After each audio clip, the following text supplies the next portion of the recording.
Welcome everyone to our third town hall. It's the end of life tech for healthcare. And looks like now I'm spotlit. People are still rolling in.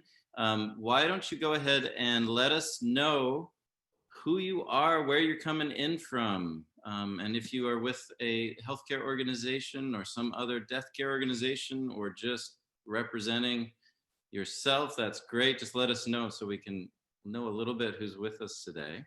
I am joined by my dear friend, Dr. Silvia Perez-Protto, who is named Alan Yao at the moment. Again. I will change it. While Sylvia's changing that, just a quick introduction to this series. I'm going to go way back and tell everyone how this came together. A dear friend of mine, Linda Anello, who works for VITAS, sent me a link to the Patient Experience Summit at the Cleveland Clinic and said, I think that you should speak at this. And I was like, well, I agree, Linda. I don't know if they're going to let me, the founder of Death Over Dinner, who has no credentials, attached to my name in the medical space, come and speak at the Cleveland Clinic's Patient Experience Summit. But you know what, I'll apply anyway. And so I did the thing that I've never done at a conference, which is go to the page which says submit as a speaker, because I figured that they don't even look at those. And nonetheless, I sent in, hi, I'm so-and-so, and I would love to come speak. And within an hour, I got an email back from Adrienne Boise, the Chief Experience Officer of the Cleveland Clinic. And she said, not only would we like you to speak, I thought I'd get maybe a small breakout group. She said, we want to make you the keynote for day 2 because people really need to know about this end of life work. And so I found myself on the main stage of the Cleveland Clinic, and I made a challenge to all of these clinicians and healthcare leaders. Said, we want to build Death Over Dinner for healthcare professionals. And I've been knocking on these doors for a long time, and you haven't let me in. And I understand why. You're not focused on death. You're focused on, getting people better. But you do deal with it, and it is part of your life. So I'd love for you to come and build this with me. And I didn't expect that there was going to be a line of people saying we're in as partners. But as it turns out, Silvia and Adrienne got back up on stage and said, actually, the Cleveland Clinic wants to partner with you. And we want to build the healthcare edition of Death Over Dinner. Would you partner with us, Michael? And thus began this relationship. And we did. And we've done a lot of beautiful work together. And we decided to create a town hall where we can share what we've learned in the end of life space, especially from a technology perspective. What are the tools and resources that actually can help clinicians, either whether they're in an acute or serious care role, whether they're chaplains or whether they work in the death care space, but really wanted to bring us all together once a month and share with you. And we have some remarkable folks with us. My dear friend Alua Arthur, my friend VJ Miller, and Ryan from Vycna. Just incredible folks doing remarkable work. So Sylvia's going to give you a bit of an update about how things are looking at the Cleveland Clinic today, because there's been a surge in that part of the world. Yes. And then we'll turn it on to our friends that are here to share about their work. So thank you, Michael. I remember that day when Adrienne received your email and request. She immediately wrote to me and said, we need to do this for the healthcare providers.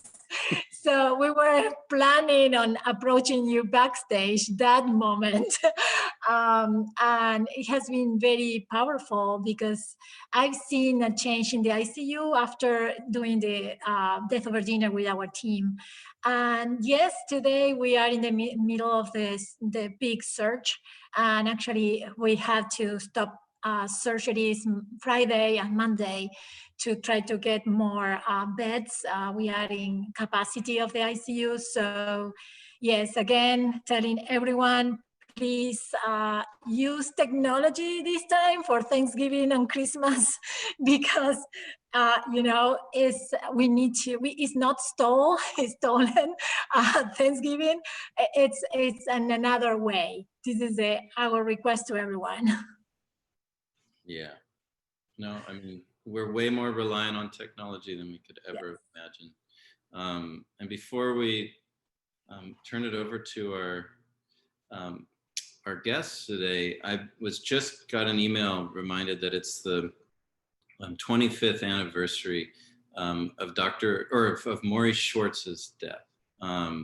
And Maurice Schwartz was the Brandeis professor who decided to teach his final classes from his deathbed. And there was this moment, and I'm talking to the producer from Nightline later today, who went to Ted Koppel and said, hey, we should cover this for Nightline. And Ted Koppel was like, yes, we're definitely going to cover it. And all the producers said, no way, we can't cover a professor in his deathbed. And he convinced them, and they covered the story, or I think Ted Koppel just went ahead and did it anyway. Became his most watched interview. It's also where the book Tuesdays with Maury came from. Mitch Albom was watching Nightline and ended up going and spending time with his professor and wrote that book, which is the most printed biography of all time. So from the last 25 years, we've come a long way. Producers are still saying no. Healthcare institutions are still a little bit wary of all of us, but we're making major headway. And I'm going to turn it over now to Dr. Ryan Van Wert, who is doing incredible work in the technological space. And my understanding is trying to revolutionize end-of-life planning and end-of-life documentation from healthcare side. But we get to learn more from Ryan. Ryan's the CEO and founder of Vycna and also a clinical assistant professor at Stanford. So Ryan, it's all you. Great, thanks so much for having me today, and I'm really looking forward to the discussion. My brief background is I'm a critical care doc, and although I'd really found, during med school and residency, found palliative care and hospice care, doing those kinds of rotations exceptionally important and fulfilling, and frankly, recognize, I ended up going down a pathway of critical care and kind of came full circle to seeing the consequences of how we deal with end of life issues in this country. And it happened to be during a postdoc I was doing. I finished off my clinical training at Stanford and got involved in a program called BioDesign, which is a health technology program focused on value-driven healthcare innovation. The program itself has been around for more than 20 years, multiple millions of patients treated through technologies developed in that postdoc. But the real crux of it is to identify very pressing unmet needs in healthcare, and then to go through a structured process that allows you to develop solutions for those problems. It's very heavily based in the tenets of user-centered design and design thinking, but customized and configured to the healthcare context in the complex stakeholder world that we all live in healthcare. And it was during that time that we were spending a lot of time in the ICUs and seeing individuals time and again coming through the doors of our emergency room and ending up often on ventilators when they had existing serious illnesses, advanced cancers, dementia, otherwise. And recognize, our initial insight was, gee, this person has had an advanced care planning conversation. They've completed a dialogue and they've documented it in the form of a pulse form or advanced directive or otherwise, but nobody showed up with that form and it wasn't available. It was in a safe deposit box. We heard stories of these forms being lost en route in ambulance, et cetera. And that was certainly a gap. But what we recognized was the bigger problem was that many people were not having these dialogues at all with their clinicians and with their families. And how are we as a community when we're looking at specific populations, how do we ensure that individuals have the chance to make sure their voice is heard, to make sure that their values and goals are clarified, particularly when they're faced with a serious illness, and ultimately to make those actionable. So it started with a very narrow insight around document availability. And as we took a look back, we said, gee, healthcare organizations really struggle with making sure that advanced care planning is done correctly for specific populations that need it, and ultimately to provide goal concordant care. And that's where we saw this opportunity to say, we can support this through a technology first approach and help these healthcare organizations to make sure that they're providing goal concordant care for individuals in their communities.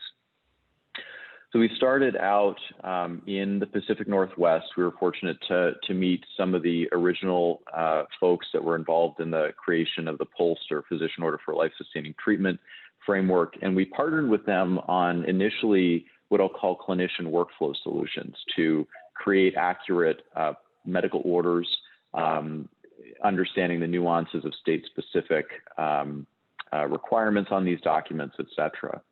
And really for the first time we went live was in 2015. That was with Oregon Health and Science University with an EPIC integrated ePOLST module. And from there, we took a few years to start to do a few things. First of all, as a newcomer in trying to partner with healthcare organizations as a small healthcare technology entity, it does take a while to build that trust in the community and that the data and outcomes to support adoption of new solutions. And so we took a few years to build out our body of evidence in the Pacific Northwest, and then began to partner with large organizations, multi-hospital health systems, Sutter Health, as an example of really our first large healthcare organization that partnered with us. And as we went along from there, we were able to do two things. First of all, to focus our solutions more on a comprehensive and end-to-end approach to advanced care planning and supporting these organizations through not only the technology components that support their clinicians in scaling high-quality advanced care planning, but how do you engage patients or members in this process? People want to have this dialogue. Consulting services around clinical workflow redesign, support with trained facilitators to have these dialogues, and analytics to make sure that the provider network is identified and mapped out from an adoption and utilization perspective, but also to make sure that the right individuals are having the right conversations at the right time. So over time, we've moved from that very specific focus around clinician workflow to this comprehensive solution that supports healthcare systems, ACOs, and health plans to implement and scale high-quality advanced care planning. We crossed an important milestone earlier this year, managing more than 1 million documents in VINCA's secure cloud for advanced care planning, and that represents about 850,000 unique patients, something we're really, really proud of. And we've been able to show very significant outcomes in terms of driving goal concordant care. We see dramatic reductions in in-hospital death, increase in hospice utilization, and reductions in ED visits and hospitalizations in the last 30 days of life. So I think, as we look at the landscape and, going forward, we see opportunities to continue to build out our offerings to healthcare organizations to support these goals. And I will say that increasingly, organizations are participating in value-based arrangements, and that this is a real driver of success in these value-based arrangements. So there's a compelling narrative that healthcare organizations can hear now to say, not only is this very important to do for your patients, for people you are caring for, but it also can help you to succeed in value-based arrangements through a variety of means. So I'll pause there and again, appreciate the opportunity to speak with you all today. Thank you. Great. So Ryan, I have a question for you regarding the registry and the relation with the states and departments of health. Have you worked with any state already to be the repository for the state, or is only with healthcare organizations?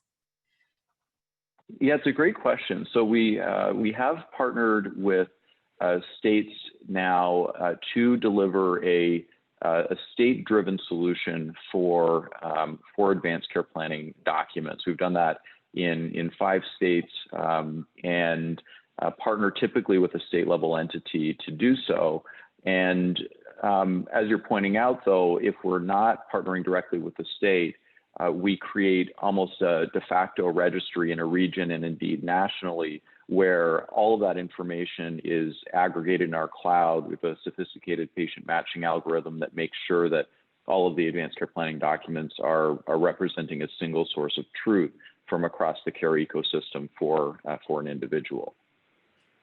That's great. And how other institutions know that this patient that may be traveling and end up in a hospital that is not in Vinca connected, they are able to download the document? Is that any way?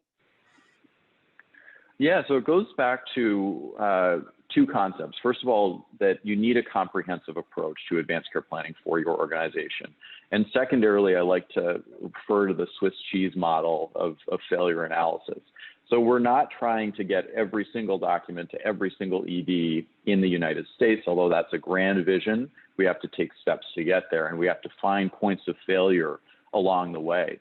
So as an example, as we engage an individual, we invite and encourage the dialogue to happen at that time with their loved one and surrogate decision maker to make sure that they not only understand that perfect person's future care preferences, but also that they have 24/7 access to that documentation. I think as a critical care doc, I know that almost 80–90% of the time, there's a surrogate decision maker that we can reach before we put someone on life support. The challenge is they haven't had the conversation.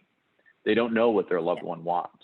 So we're trying to kind of bring upstream those failure points and to solve for them. We also, through our registry strategy, through our EHR integration strategy, have some creative ways to push in passive notifications into the EHR so that users have a yes/no flag around the presence of an advanced care plan, and a variety of different ways that we can support that through some partners that have broad-based connections into emergency rooms across multiple states. That's amazing.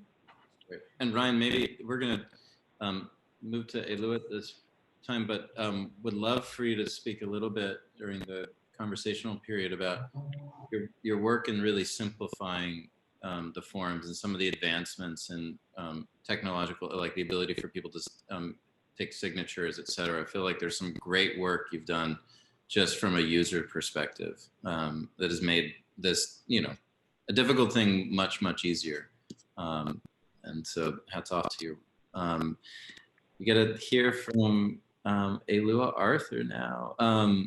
Most of you probably know Alua. If you don't, she is a death doula or end-of-life doula, an attorney, an adjunct professor, an ordained minister, and the founder of Going with Grace. And Alua has been working with a global audience using technology as the primary mode.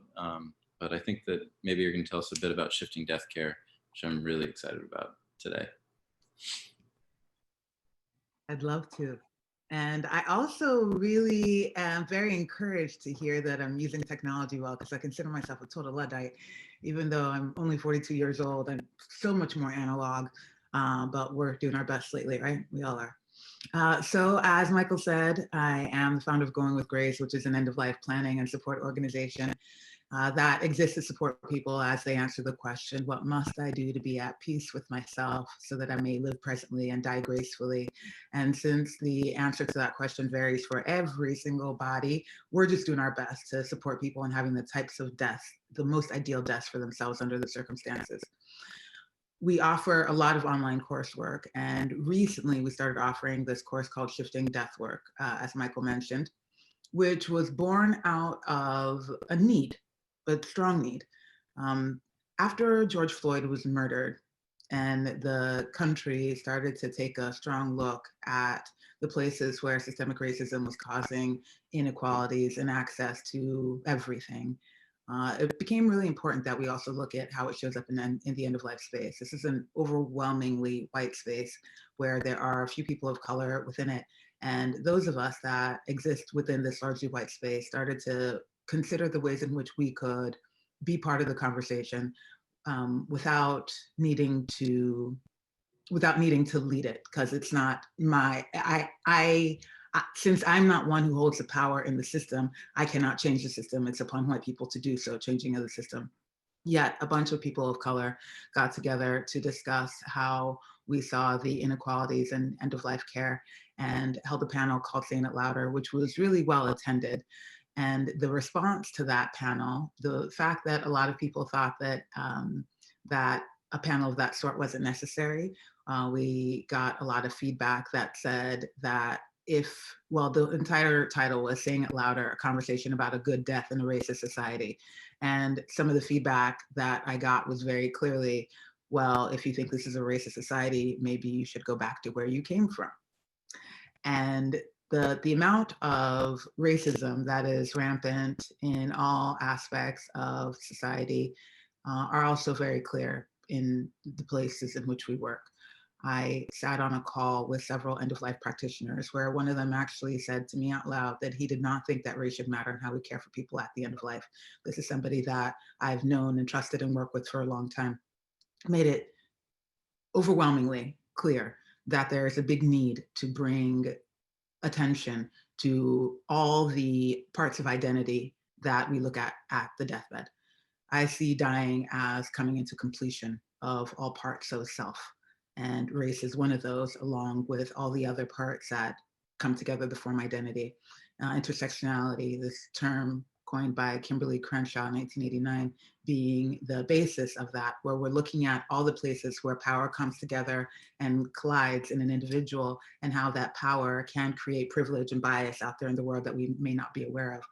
While the course Shifting Death Care is put together by 5 Black women, the point is not to teach how to care for Black people at the end of life. Nobody can do that. The point is for all of us to consider how our identity makes it more challenging for us to care for somebody who does not fit that identity, and also to care for people outside of the margins that we currently conceive of. It's important that we all as individuals take time to look at our language and how we've identified a good death, and places where bias exists in even how we consider words like light and dark, how we show up as a guest to another person's culture and their death and dying and their grief, and so on. So Shifting Death Care is the course that was created by myself, Lisa Fournier, Joelle Anthony, Oceana Sawyer, and Lashana Williams. We put it all together. And this offering is our opportunity to invite people into looking at how our individuality can sometimes cause harm for others at the end of life, where we would choose to affect good. Thank you, Alua. And I want to note that this is a course. Well, one, it's called Shifting Death Care, but it is very, very relevant, I think, to any healthcare setting. Maybe can you speak to that just a little bit before we move to BJ? Sure. Well, there's no definition of healthcare that does not involve death care. So health and death, they're going hand in hand all the time. As we show up for people in their death, we're showing up for every single part of their life. We're showing up for their health. We're showing up for society. We're showing up for culture. We're showing up for all parts. Medicalized racism is not a secret. It's not a secret. There's tons of books that have already been written about it.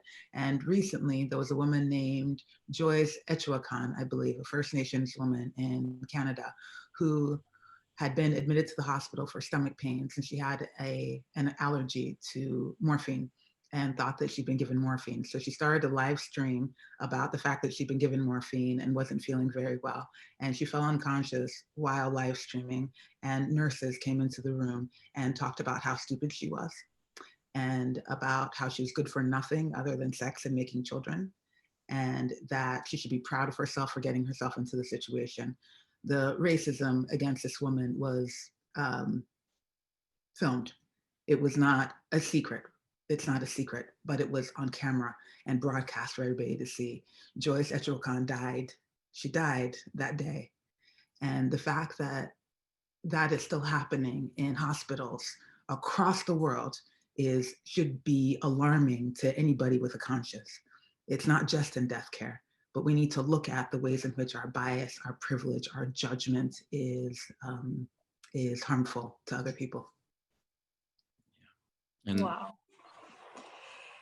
It's my hopes that not only did, I mean, I know that there's been many individuals and hopefully some institutions that who have started to, I know RoundGlass, our whole EOL team is going to be taking the course in the next month. But I encourage anyone who's part of an institution to check out, Shifting Death Care. And Kayla, if you can throw the URL, just so there's some immediacy around it. And to share it with your institution. I know that Alua, your team is creating an opportunity for institutions to take the course, with different structures, et cetera. So I'm encouraged by that, and hopefully we'll see it in many institutions. Hopefully we will. So I want to share, first of all, these alarming situations that I think they were happening all the time, but they were not filmed. And now we are able to see it, like George Floyd or the story you just told us. I think the opportunity here was to people like our CEO that named racism as a public health crisis, and then made changes in order to fund activities to try to decrease that and improve the care culturally and any sensitive to any type of different cultures. So we are working hard. I'm part of the Latino group, and there's people of color group, and we are having courses for us and also how we treat with each other, with the healthcare providers, and also with our patients. And actually, I am, as I told you already, that we are evaluating to take the course with some of our healthcare providers of color to give us a feedback and see if we can offer this to everyone. My question to you is what I see in these courses that are voluntary, so that people that are already aware of the problem are signing up, but it's not everyone. And what do you think as a healthcare organization to do it mandatory? Could be that bad because they say, oh, I have to do this, or could be opening eyes on people that don't see this problem? What are your insights about that? Well, we mandate sexual harassment training in organizations all the time. I don't see why this can't also be mandated. The best that we can do is lead a horse to water, right? We can't force anybody to drink, but those that are willing to do a little bit of work understand that there's always work to be done. If you've started to uncover or unpack whiteness or ableism or heteronormativity just a smidge, you know that the well is deep and none of us will ever reach the end. We reach the end when we die, but there's always work to be done. So we all get to keep digging in if we choose, because plenty choose not to, and those people will stay blissfully ignorant as long as they choose. But for those of us that are willing to look a little bit, we'll see that there's always a little bit more to do. My encouragement is for us to think not only about people of color, but all people that live outside the margins, right? We're not just talking about race.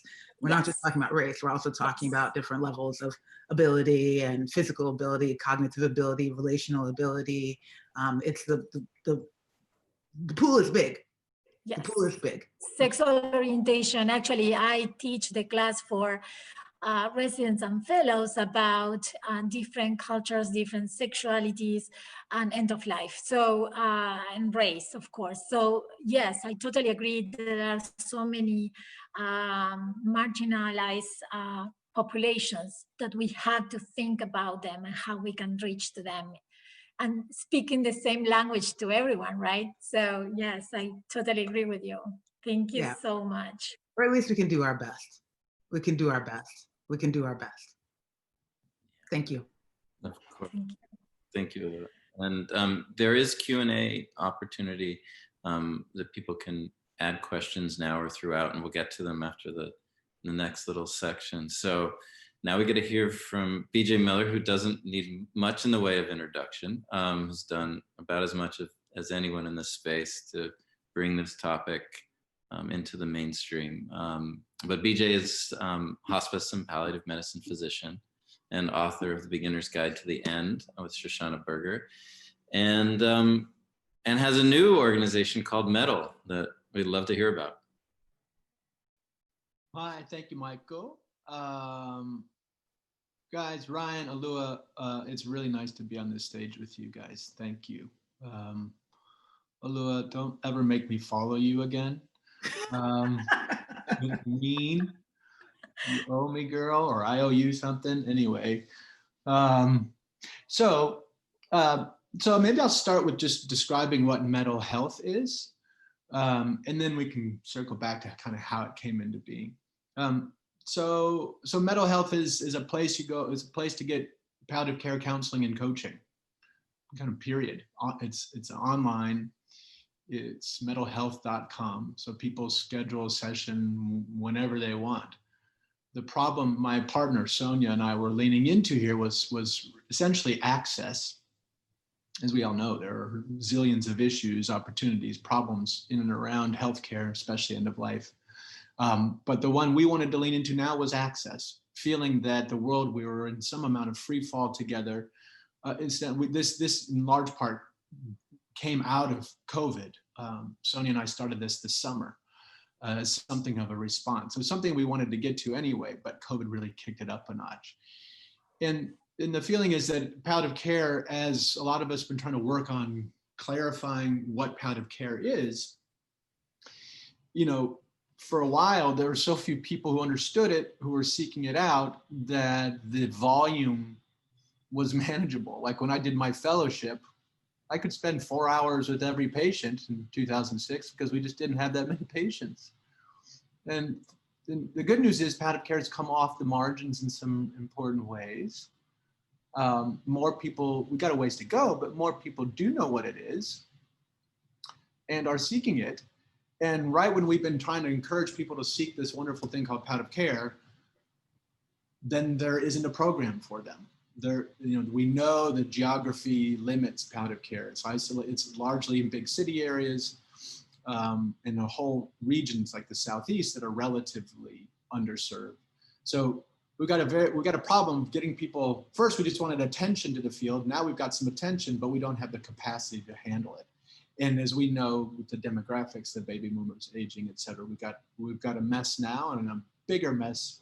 Let's say a bigger opportunity ahead of us, a bigger need ahead of us. So with that little preamble, so the idea was, well, now that telehealth is arrived in some important ways, and the barriers to at least the technological barriers are relatively low, this felt like a really good time and place to open our doors. And it's been great. Some of the distinctions about our model are, I'm not becoming people's physician. We're not medically active.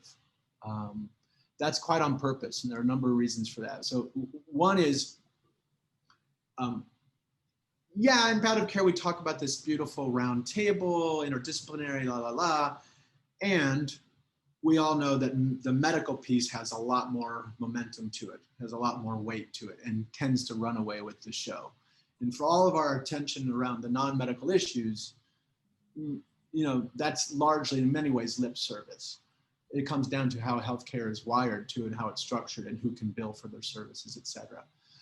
But so we felt that the medical piece was relatively well tended to, but the psychosocial, the spiritual, the relational, the intra and interpersonal dynamics, the developmental issues, the cultural overlays, enormous, all those, they have a seat at the table in spirit, but not in practice. So we wanted to offer an outlet to uplift those pieces of the puzzle, to work on those pieces of the puzzle. And then secondly, and that's just personally much more interesting to me too. always, for me, the medical practice has been a way to do this work, but just a way. And then the other big thing for us here was healthcare system, problematic, trying to build a company right to billing the health system or payers, et cetera, is going to take a lot of work. And we wanted to get going pronto. So we also decided to go direct to consumer and to sidestep the medical industry to a large degree. I love medicine, it saved my life. Healthcare does amazing things, but this subject is way bigger than just medicine. So we wanted to place ourselves on the periphery with lines of sight into the healthcare system and experience in the healthcare system, so that, because that's where people are, but one big foot out of the healthcare system to really open up this portal that palliative care provides to welcome so many other issues into the fold. So, so that's what we've done. Our ambitions are, over time, we're starting this direct to consumer way. And yes, access is key. Right now, you know, people can spot treat with us, one session if they got a question, or we can have ongoing sessions. Patients, caregivers, other clinicians have reached out through the website to debrief on a case or having issues with burnout. So it runs the gamut. It's a wide open field. And again, back to the access point, our hope is, and what we're working out now, is a business plan to move beyond just direct to consumer, to begin ultimately working with employers as a way to cover these services, and also eventually health plans as well. So those are our three sort of business funnels, as they say, that we'll be developing. But right now we are direct to consumer. Like I say, we're providing the service while we're figuring our business model out. So it's early for us, and but very exciting too. So anyway, that's the sort of overview of mental health. So sounds amazing, and I imagine you have been able to reach to people that in another way they don't have access. So can you share with us some of your experience with underserved communities or remote areas, and especially today with COVID, right? That people have to connect with virtual opportunities. That's right. Yeah, and it's early for us. We haven't begun marketing yet. We're about to, we're slowly letting the word out while we kind of ready ourselves. But it's been stunning. Like just this morning, I spoke with a woman who would not have, she found us, I can't remember even where she found us. Maybe she heard a podcast. And she's really dealing with mental health issues very directly. She lives in rural Southern California, away. She has no palliative care anywhere near her. She wouldn't maybe even qualify in the sort of general purview of a palliative care medical program. Her issue, she's not dealing with serious illness per se. Again, what the heck's serious illness? Who's to say? Yeah. Serious enough for her. And she was really reaching out because she thought in our materials, reading our stuff, that we would be able to help her navigate the healthcare system and help her love herself, which was her request to me, which I have never had that happen in my medical clinic, never. But that was her explicit request. So it was just a beautiful, stunning example of a person I probably never would have met. She probably would never have got, even if there were a palliative care program around her, she probably wouldn't have qualified per se. And yet we feel pretty well poised to help her navigate this stuff. So it felt great. That story is unique. Never had that request in my 25 years of practicing. Another question I have, we have been thinking a lot on how to show empathy during virtual visits, and we love to share tips and to help us. Like sometimes we are in a room and people ask for your hug, and I, end up hugging my patients. I don't care. Even with COVID, I wash my hands. But, it's hard to show empathy sometimes through the camera. So what are your tips or some ideas on how you share empathy with your patients through the camera? Well, great question, Sil. And it's interesting watching your face. You're a good reminder that emotion does come through the screen too. I can feel you. I think we're all learning. And one, it's going to be interesting to be on this frontier of sort of the machine-human interface. It's all part of our lives in so many ways. But here we are now really squarely on the frontier. So it's going to be fun to move with the technology and see what increasingly becomes possible. But for now, Silvia, like working, like for me, I have found on the virtual space, silence has been particularly helpful. It's always helpful, but it's one of the tools we have at our disposal. I, like you, I'm a touch person. I have gotten so much mileage with my patients and families with hugs and touch. That's been a huge piece of the puzzle for me. So the proxies are holding silence in a certain way and letting the body kind of feel things, you know, kind of bubble up. I have gotten a lot of what I'm doing now. I've gotten a lot of mileage out of leaning into the camera for, I mean, the risk is people are seeing up my nose, I suppose, but there's intimacy up the nose. And then, you know, also I kind of resist, you know, here I am, when I see clients, I usually have my dog in view or something of my home. So, you know, part of the joy here is leveling the playing field. Instead of people coming to us in the clinic and all the hell that pretends, you know, we're going to them into their homes, and the least we can do is share some of ourselves with them. So those are some things I'm doing. I'm not sure how well they're working, and I'm sure we'll think of other things too. I love it. I just pulled that quote, BJ, because I had to. Which one, bud? There is intimacy up the nose. Oh. I just want, as long as you attribute it to me, I'm good. Use it, I will. My good friend, Koshin Paley Ellison, talks about warming up the camera, warming up the screen. And that's just a reminder that we can, and Silvia certainly does. And so do you, Alua, for sure. Question, well, I want to know, BJ, maybe we can get back to this in a sec. You've built a multidisciplinary team. There's a psychologist on your team. There's a couple social workers, and I mean, so it's kind of wonderful that it seems appropriate that type of question would come because you created a field where that would make sense. Do you want to just actually maybe speak briefly about that multidisciplinary? Yeah, we are, you know, we really, like I was saying earlier, we want to make good on this bigger table that palliative care, you know, can be. So we're starting, all our counselors are going to be palliative care trained. That's part of what we're offering the world. Eventually we may get to allied professions too, but for now, everyone has some palliative care experience and training that's working with us.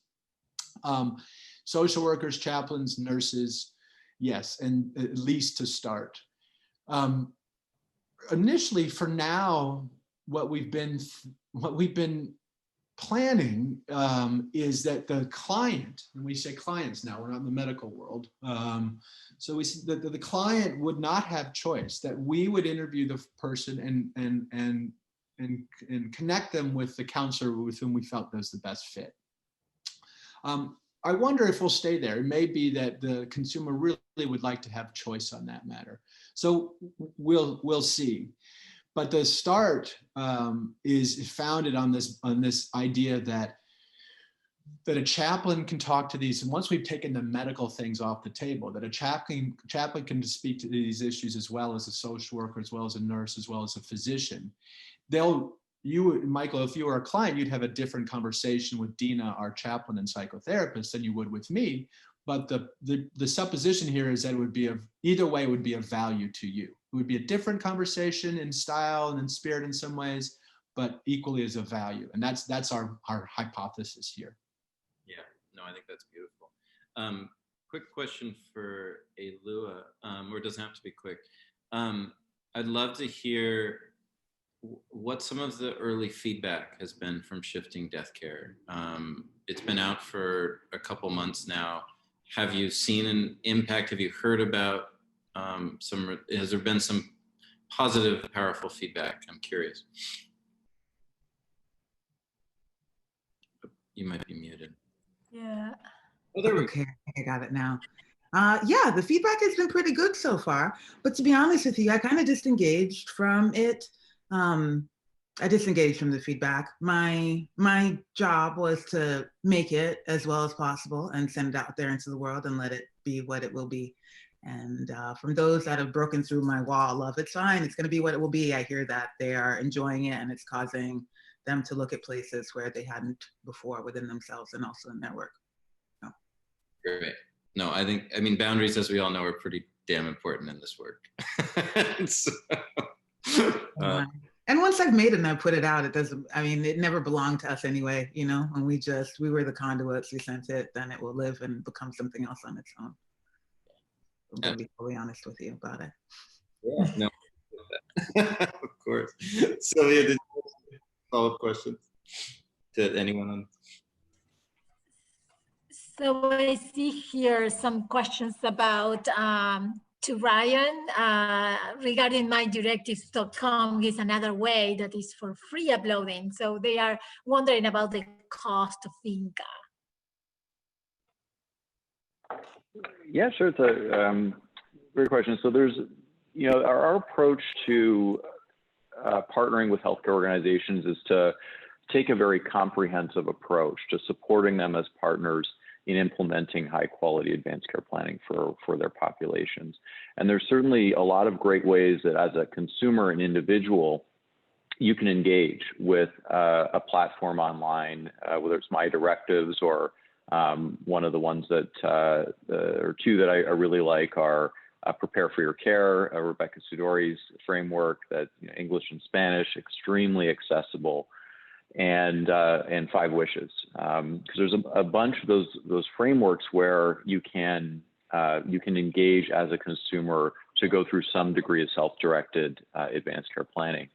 Our approach is to ensure that the individual is engaged, and sometimes that engagement is through a technology approach, and we have partnerships with 5 Wishes and with Prepare to make sure that that great process and content that that has been validated is available to healthcare organizations to support them in this very important work. But it really comes down to more than just that engagement with the technology and the person. It comes down to making sure that that all gets incorporated into a comprehensive dialogue with all of the stakeholders that matter. So when we partner with an organization, we look at, do a landscape overview and look at how we can support them. And then from that, that determines our fees that we charge to that partner organization. And I'm happy to have a more in-depth dialogue about that. That's great. And there's another question here more about how do you train ED doctors and in order to identify which patients have high risk of dying. And they are talking about LACE score here. We have a scoring system at the clinic that is related with readmissions that we are using to identify who would need advanced care planning conversation. So do you have something that is more than, is my patient alive in 1 year, like the surprise question, are you surprised, right? So something more objective to identify the patient that needs these discussions.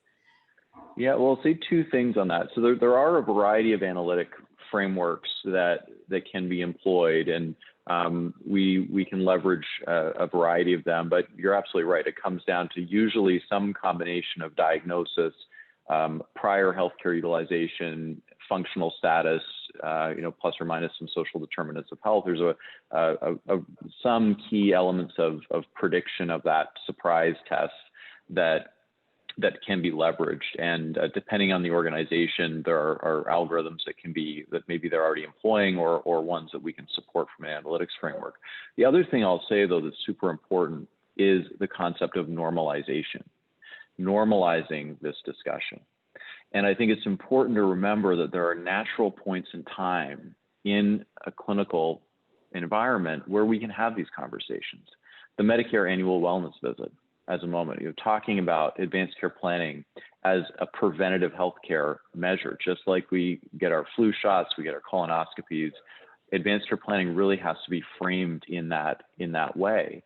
And in fact, CMS supports that by reimbursing healthcare providers, particularly during a Medicare annual wellness visit, to have the dialogue. So it's not only about identifying those patients that really are in need of a serious illness dialogue. It's also about looking for moments and processes that healthcare organizations have at their disposal to normalize the conversation and be having those conversations well up front of a serious illness. Yeah, that's great. So I have another question here. Let me see, there's one more I got that about. I typed it out. Ah, I already got it. Okay. Um, Okay. So, question for all of the panelists, and it may be I have no idea. I'm just getting by, but we're at the 9th month, I think, of this pretty extraordinary moment. I guess not a moment in our time, and obviously a massive surge is happening. You are 3 very busy people that are taking care of other people all of the time. And I'm curious, self-care is pretty damn essential. And we have a lot of other busy people taking care of other people all of the time. As attendees, are there any things, rituals, prayers, breath work, what has been working for you as healers, as clinicians, to make sure that you're doing okay, that you have enough energy to give to others?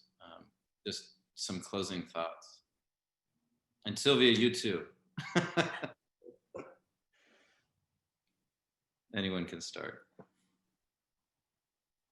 I'll jump in. I'll say, that's a work in progress for me. I suppose it always is. The basics, it's like when I'm in free fall and spinning around is a good time to get back to basics. Just for me, pre-verbal, the aesthetic domain is very important. Just feeling things, watching myself, before the narrative sets up, before language, before words creep in, just feeling whatever the heck I feel. It helps me get out of the digital space and the analog space, back into the analog. Not that they're so distinct one from the next, like we're talking.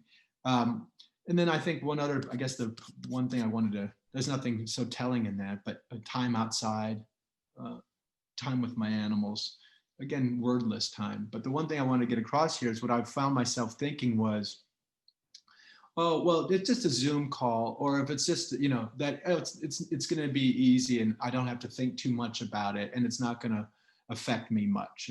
I felt, because I'm home, I find myself discounting the work I'm doing.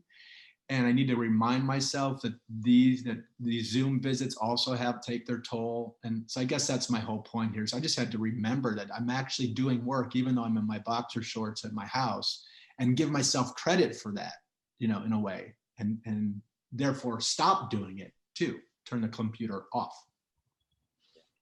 That's a beautiful reminder. Alua. I want to build on that because I work in shifts, so sometimes I have post-call time, and I am usually connected with every single meeting I have in my post-call time, and now I'm trying to say, no, I need a time to disconnect, and I'm giving me permission to cry. I've been crying so much when things are sad in the hospital, when my patients, if things comes, they come, and I show my emotions to my patients or my co-workers, or I cry with myself when I'm driving back. And then I try to disconnect, playing with my kids and trying to be, funny, and try to really disconnect from the work. So this is my technique. It's not that interesting, but this is what is happening. I'm going to echo that and say the big part of my self-care is allowing myself to feel all the feelings whenever they're coming at the appropriate and seemingly inappropriate times, and just to be with them and not push them away or force them into a box. There's certainly been times where I've cried when I'm to be the presenter. Just sobbed my way through a candlelight vigil I was to be facilitating once. and beat myself up for it afterward until I stopped to pay attention to what was behind that. So my self-care looks like allowing myself to feel the feelings, certainly also looking at the shadows, right? The stories that I tell myself about myself, or about my emotions or my experience that aren't true. And a lot of potato chips. I eat a lot of potato chips, a lot of potato, just snacks all day, just in the snacks. It's amazing that the response from the first three of you is actually about, it's an emotional response about feeling, about not repressing. I mean, we've really come a long way. I mean, I don't think it would have been much more practiced or doing oriented. You're talking about being oriented things, Ryan, like, it's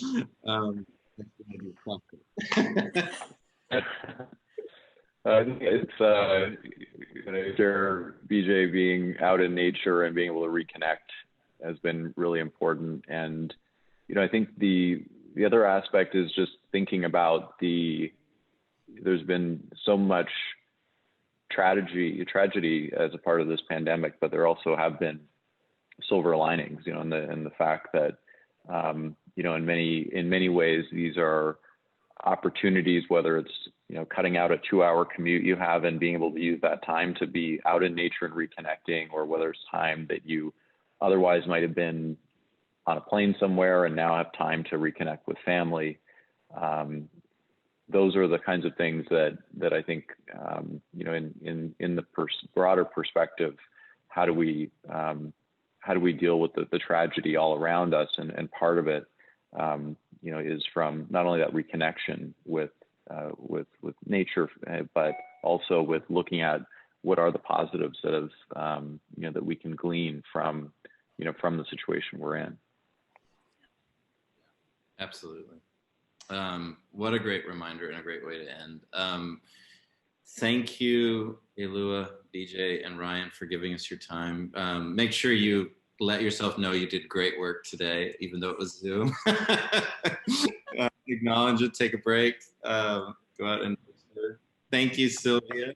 So great to be here with you. There's an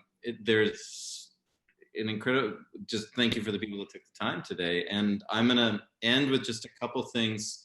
One, what I do is cook, as far as, and it's so easy to be like Uber Eats or blah, blah, blah. And then when I just stop and remind myself, if I can just make a meal for myself and my family, and what happens during that time has been really an extraordinary healing moment for me. And to that end, for those of you who like food and cooking, here's where I pitch an upcoming event on Monday, and I'll share my screen. We have something pretty extraordinary going on at EOL.